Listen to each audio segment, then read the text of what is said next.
अरे मैं इतनी आराम से कैसे घूम रही हूँ? कल तो प्रभजोत मैम ने क्लास में टेस्ट भी लेना है और मैंने तो कुछ पढ़ा भी नहीं है। अरे मैं तो भूल ही गई थी, इस संडे तो बड़े में भाषण समागम भी है और दीदी ने बोला था कि स्पीच भी तैयार करनी है। चिमी दीदी कल चलो, अब तक मम्मा बुलाइए। बुरी तो पहुंच में आती हूँ। चिंता एक ऐसा शब्द है जिसके बारे में सोचते ही चेहरे पर क्वेश्चन मार्क आ जाता है। क्या होगा, कैसे होगा, कब होगा, या मेरे से हो भी पाएगा या नहीं। और एक वर्जन ये भी कि अगर अभी सब कुछ लाइफ में ठीक चल भी रहा है तो भी ये चिंता हो जाती है कि कल आने वाले समय में कुछ खराब या गलत हो गया तो। क्यों ना आज बात करी जाए इसी चिंता की जो कभी ना कभी सबको घेर ही लेती है। जी, और साथ में ही चर्चा करते हैं निरंकार दातार के चिंतन की जो हमारी हर चिंताओं को मिटाने में समर्थ है। एक बार की बात है, एक व्यक्ति नदी के किनारे पेड़ की ठंडी छांव में बैठा था।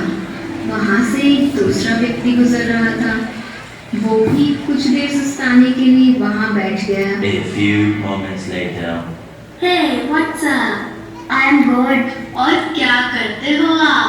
मैं कुछ नहीं करती। अरे कुछ नहीं करते तो इतना आराम से क्यों बैठे हो? अरे क्या करूँ? कुछ काम धंधा करो, बिजनेस करो, पढ़ाई करो, IAS बनो। उससे क्या होगा? उससे तुम्हारी आमदनी होगी, फिर तुम बड़ा घर खरीदना। अच्छा, उससे क्या होगा? फिर तुम्हारी फैमिली होगी, तुम्हारे नीचे सर्वेंट्स काम करेंगे। अच्छा, फिर मैं क्या करूँगी? फिर तुम आराम करना ना। अरे अभी भी मैं आराम ही कर रही हूँ, उसके लिए मुझे इतना सब करने की क्या जरूरत है? वैसे आप क्या करते हो? वो मैं आप जैसे लोगों को एडवाइस दे के टाइम पास करती हूँ।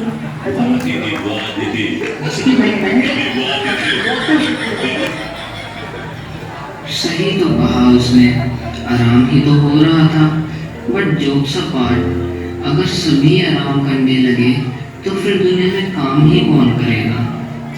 लेकिन दूसरे वर्जन से सोचे तो बड़ी कमाल की बेफिक्री थी उस इंसान की। कल की कोई चिंता ही नहीं, जिस पल में था उसी में खुश।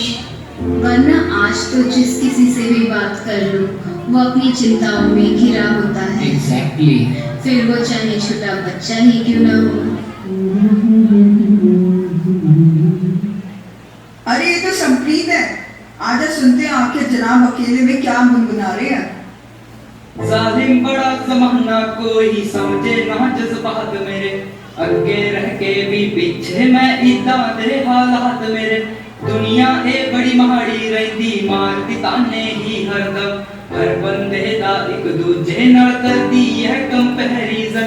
जिन्ना भी मैं पढ़ ला रिजल्ट बैड ही रहिंदा है, फिर क्यों करनी मेहनत दिल तां सैड ही रहिंदा है। जिन्ना भी मैं पढ़ ला रिजल्ट बैड ही रहिंदा है, फिर क्यों करनी मेहनत की फर्क पैंदा।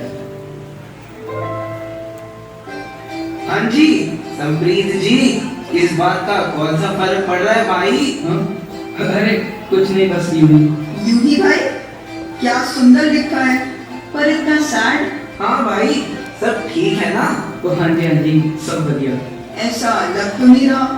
वो जी की फर्क पैंदा है, मैं कौन सा टॉपर हूँ जी। रेस में स्लो भागने वाले को कौन पूछता है। वो मेरा बड़ा भाई मेरा बड़ा होशियार है जी, क्लास में सबसे आगे। मम्मी कहती है सीख कुछ अपने बड़े भाई से। बात तो सही है, खैर की फर्क पैंदा है। अब तो फिर से एग्जाम्स की डेट आ गई धीरे, करता हूँ कोशिश, पर क्या करूँ, सब मुझसे आगे निकल जाते हैं। की फर्क पैंदा है। बाप रे बाप, इतना कुछ सोच के बैठे हो भाई। अरे संप्रीत भाई, जरूरी नहीं है कि हर दिन विनर वाला दिन हो। हाँ, पर हर दिन मेहनत वाला जरूर हो सकता है। हर मेहनत रंग जरूर लाती है।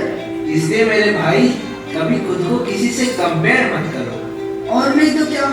अच्छा इधर आओ, वो देखो सामने फ्लावर्स दिख रहे हैं। हाँ जी, काफी सारे हैं। कौन से कौन से? रोज है, सनफ्लावर है, लिली भी है।